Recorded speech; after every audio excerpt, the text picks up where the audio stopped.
Le të flasim për agjentët e IA-s dhe të shohim se si ata shkojnë përtej një bisede të thjeshtë.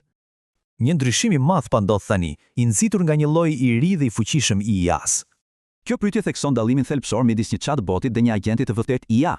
Pra, një chatbot jep informacion, ndërsa një agent merr një qëllim dhe e përfundon detyrën vet. Është një sistem i krijuar për të arsyetuar, planifikuar dhe për të ndërmarrë veprime në mënyrë të pavarur. E po si funksionon saktësisht? Ka të bëjë me 3 komponent kryesor që punojnë së bashku. Pika vendimtare është se këto pjesë i lejojnë një agjenti të mendojë, të mbajë mend dhe të veprojë.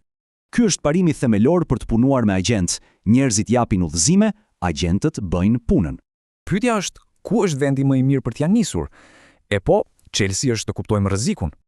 Fillohet aty ku gabimet e vogla nuk kanë pasoja të mëdha, si kërkimi apo përgatitja e një drafti fillestar. Mund të arrish 80% saktësi brenda një jave, por ajo 20% i fundit kërkon shumë kohë. Pra, mos së përpiqni të automatizoni një rol të tërë menjëherë. Filloni me diçka të vogël dhe përmirësojeni.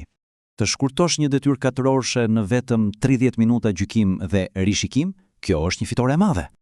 Kjo është aftësia kryesore që duhet ndërtuar. Nuk ka të bëjë me kodimin, por me të menduarit strategjik.